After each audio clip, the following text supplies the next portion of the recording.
Look at these aerials. Ears popping, yeah. Nope. Look, all these hardcore hikers.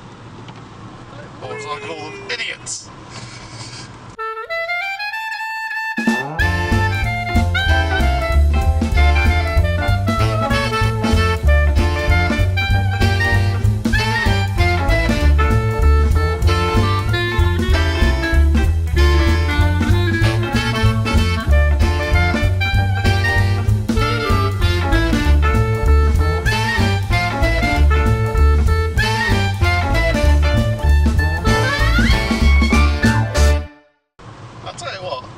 Situation, this would be a fun road.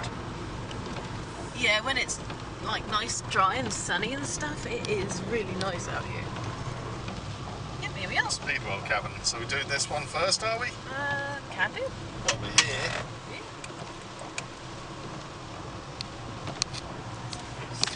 Speedwell.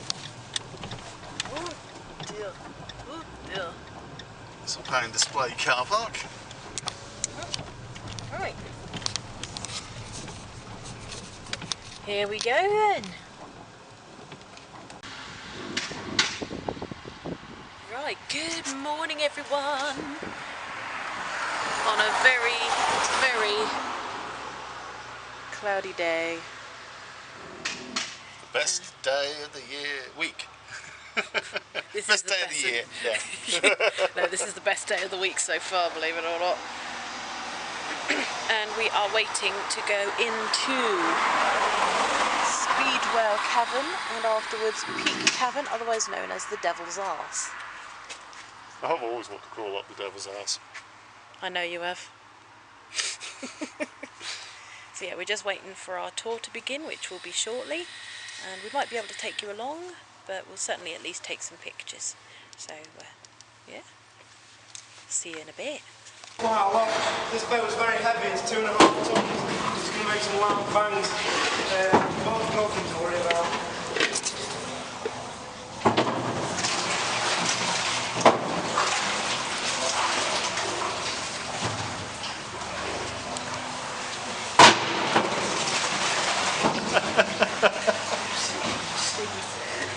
You can't see now why you can't put your hands outside of it.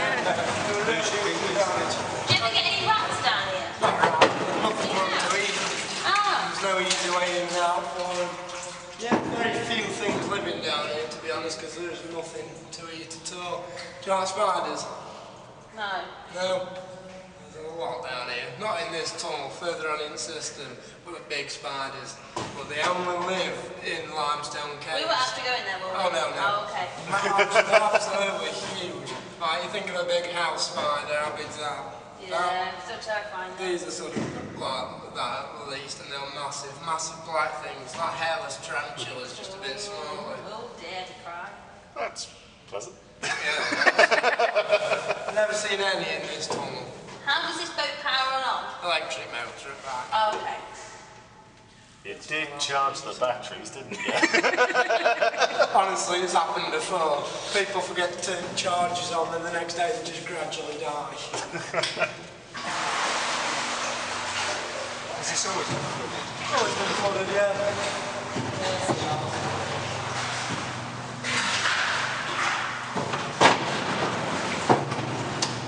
Right, so it is basically an old lead mine.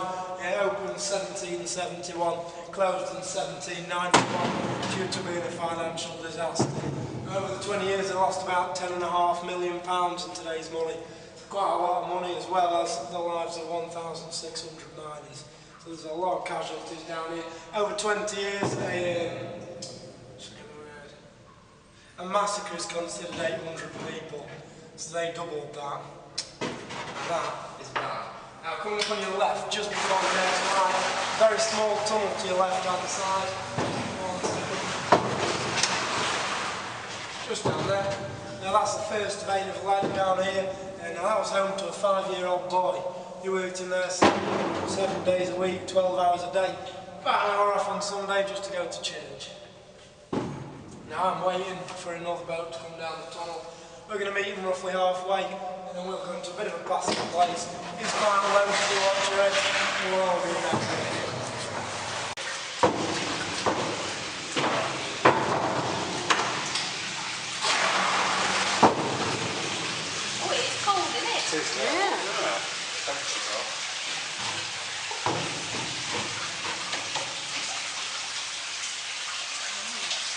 the water level dropped and it's full, which means it's starting to flood.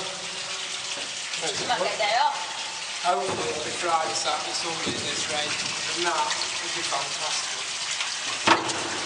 Right, off we jump. Oh yeah, it's more entertaining than that. Don't touch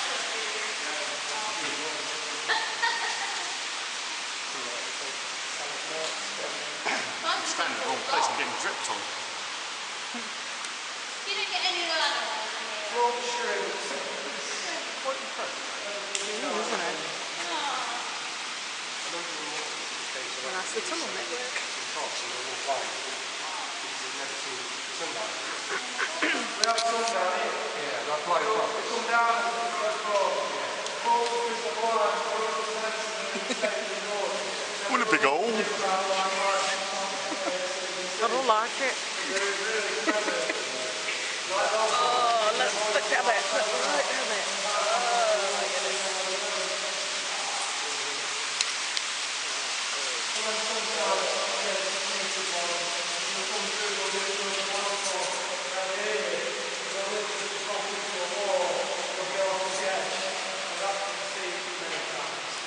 Well, then the other ones, they can lift you as far as they are.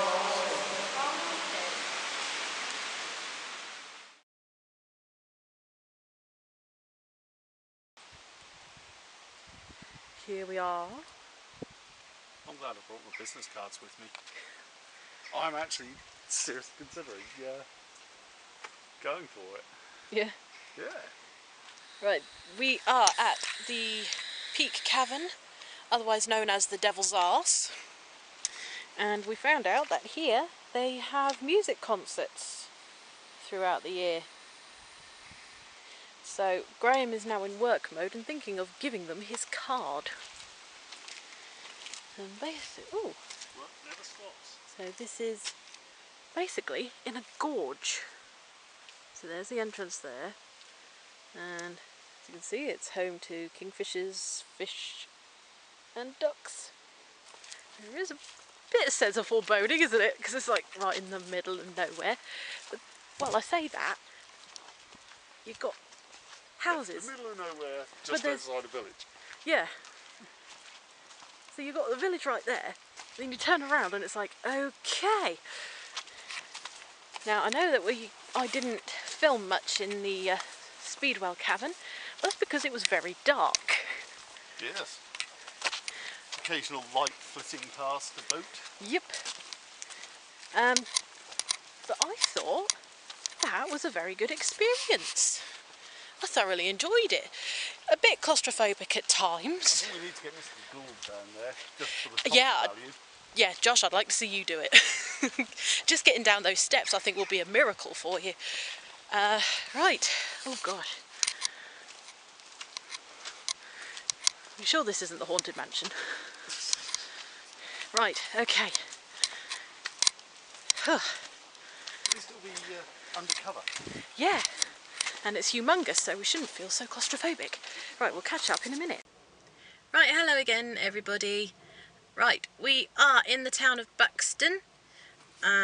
We went to the Peak Cavern, and we weren't allowed to film in there, so we couldn't take you guys, but we did take some photos, and we shall insert them right here and cue some slideshow music.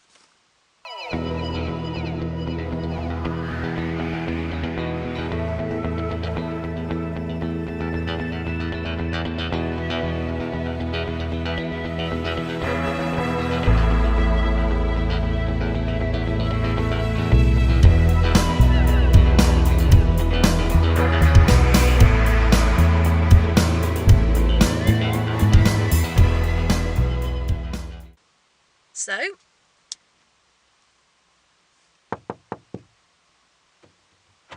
what? So yes, we're in the town of Buxton after going to the Peak Cavern, and we are here to grab some lunch, have a little walk around, and generally just have a nice afternoon. And as the sun appears to be trying to get through the clouds. Fingers crossed it stays sunny. Right, Graham's here with the ticket. Right, we're off. We'll see you in a bit. There you go. Alright folks, it is time for another candlelight review. Today we are going to give you our overview of Speedwell Cavern and Peak Cavern, otherwise known as the Devil's Arse of the Peaks. Devil's Arse of the planet. Right, so Graham and I went caving today and we enjoyed ourselves. We found it an interesting experience, we learned a lot, and we would recommend both experiences. With Speedwell, I keep forgetting the name of it, Speedwell Cavern, it used to be a mine. So you put on your hard hat, you go down some steep steps, and you take a boat around the now flooded mines where people used to work and stuff. Which, it's very dark. If you are a bit claustrophobic, then it's probably not for you. And if you're over 6 foot tall, it's definitely not for you. No, because you will need to duck. But that was it really. Just went in a boat around these tunnels for a bit, and yeah, they gave you a bit of a history to the place, and they showed you a map of the mine system.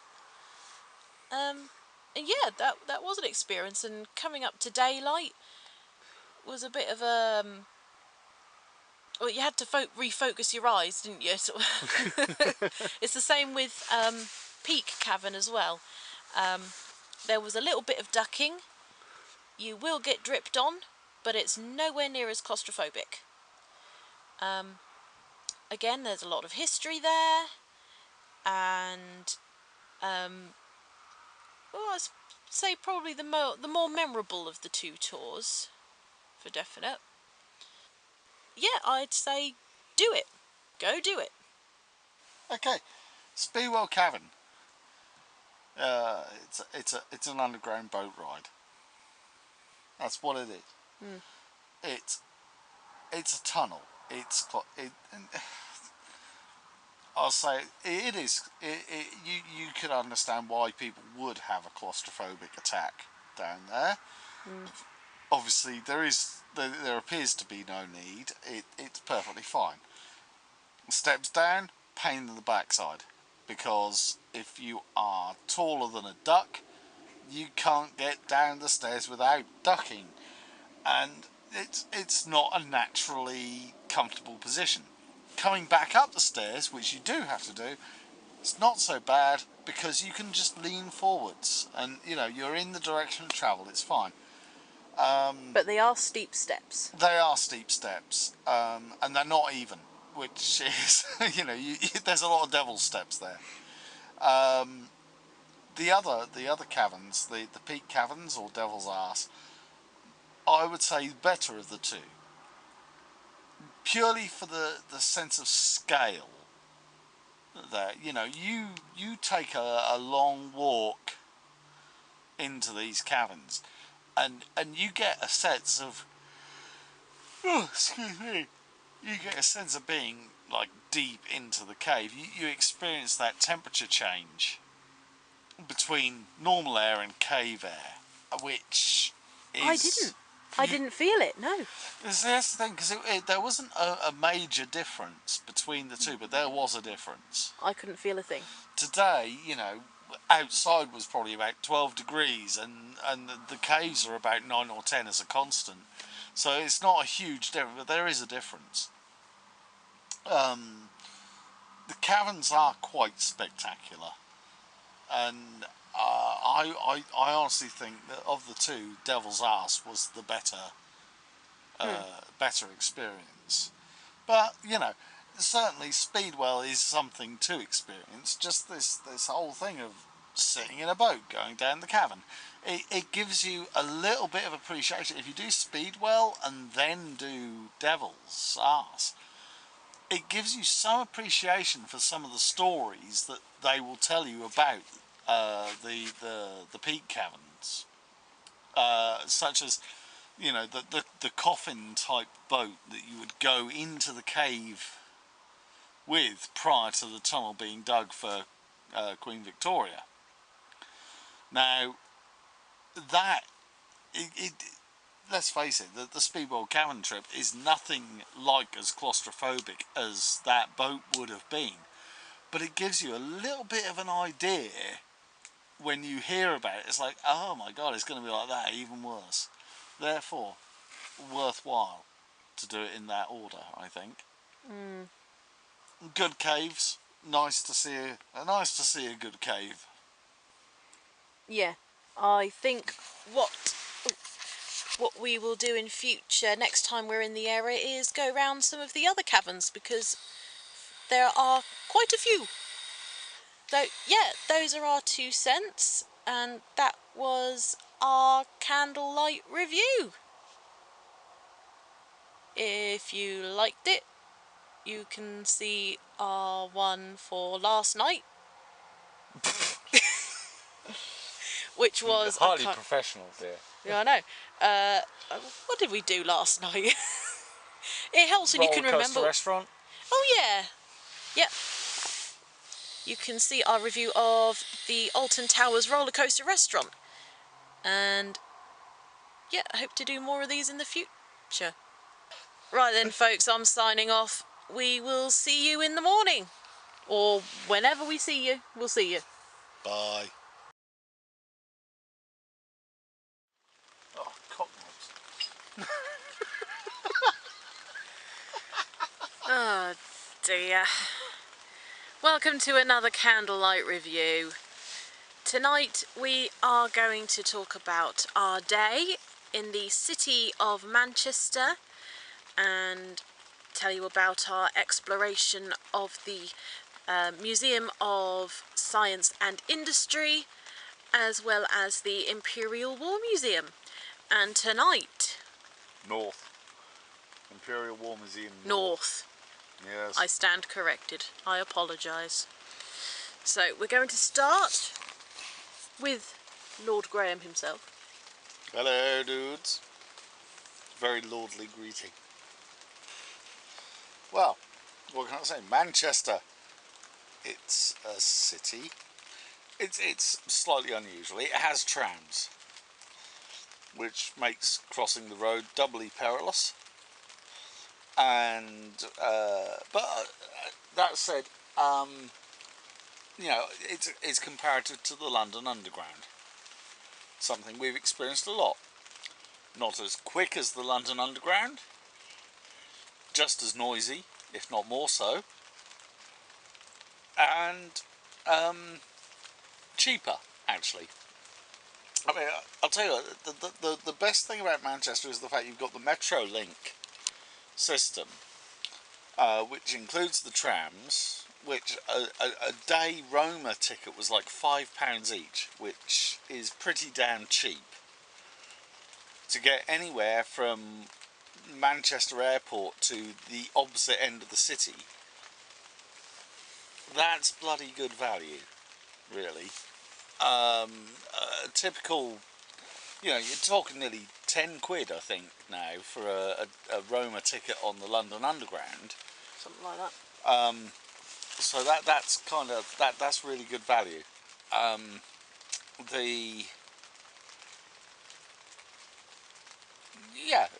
As I say, that's a real, and the fact it's trams is a real novelty thing. I'm sure it would get very tiresome if you lived there, especially if you're there with a car, having to wait for a tram across the road every 5 minutes.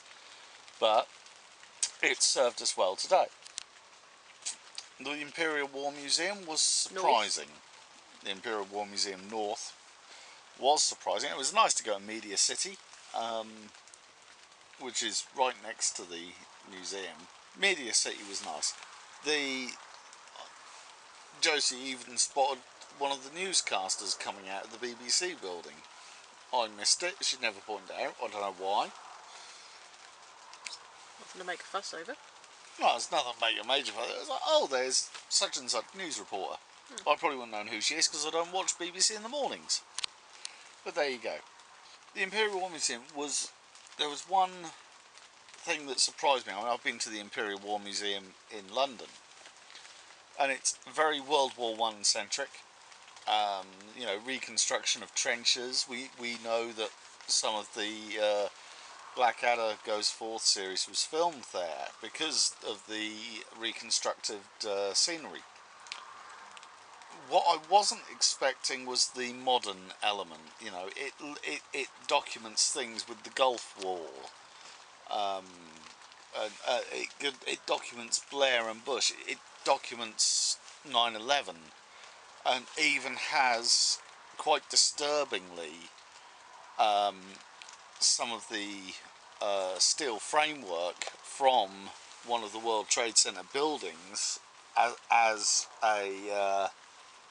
a display piece, which it's hard to look at once you realise what it is. But at the same time, it's kind of nice. Is it nice? No, nice is the wrong word. There's a sensation of realisation. You know, I mean, I left high school in 1996. That's when I stopped studying history, and at that point, the most recent thing we would study on a war front would be Vietnam. So when you start to consider that, you know, the Gulf War from the late 80s is part of Imperial War history, and, you know, the 9/11 attacks, and right up to what's going on with Korea now, it's all part of Imperial War history. It's a bit of an eye-opener, really, as if nothing else, just to how old you bloody well are. Follow that up, we went to the Science and Industry Museum, and while there were some nice, impressive bits there, I think the Science Museum in London is better. You know, it was very Manchester-centric. It was like, you know, oh, this computer, this was built in Manchester. You know, this, you know, both museums had a certain Manchester-centric side, which, yes, in the case of the Imperial War Museum is probably true in London, but the Science Museum in London, as an example, it's not London-centric. It's all over the world, you know. Where this one, there were certain elements, it felt like, you know, this is us boasting about Manchester's role in science and industry, rather than science and industry as a whole. Not that that's wrong, just that it's not quite what I was expecting. Follow that up with a trip to the Arndale Centre, Yeah. and that was a shopping mall. Not much more to say about that.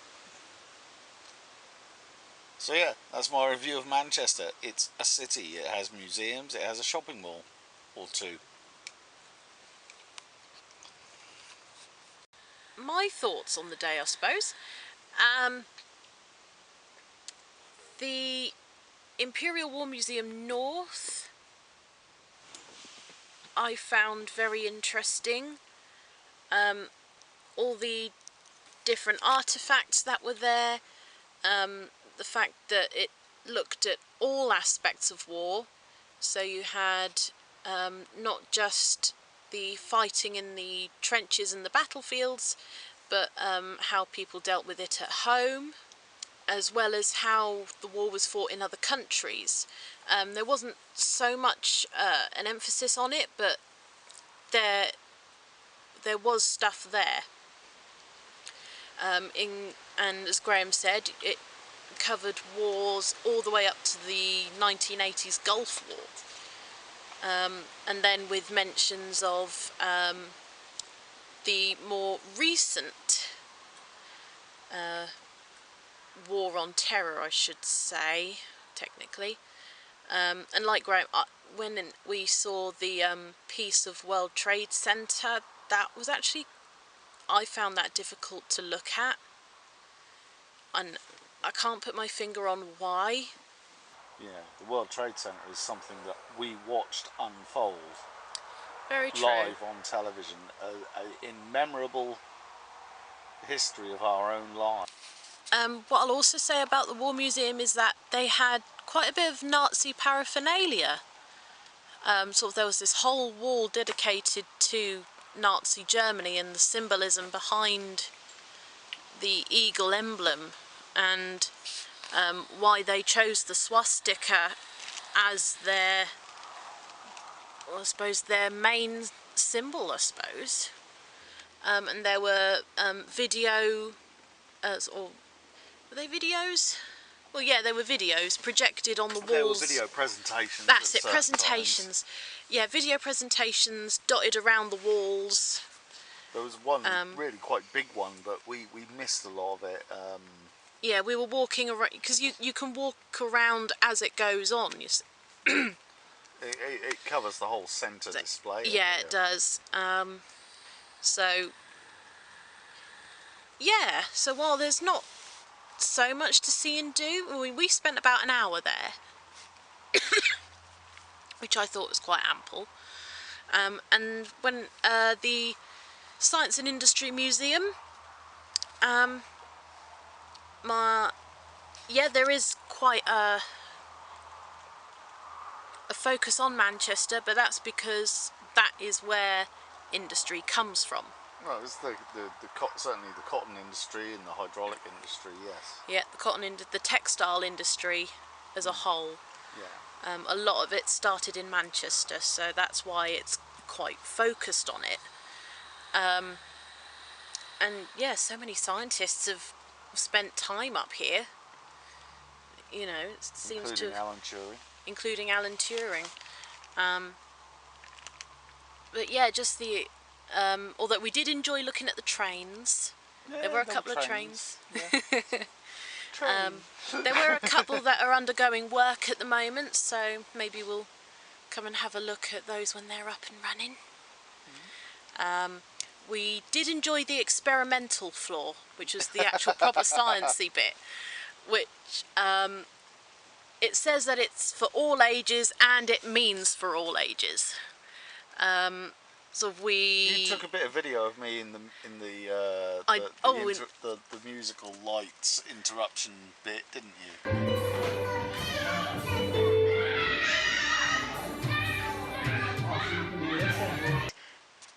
Yeah, that was quite fun. And I got a little bit of video of a tornado.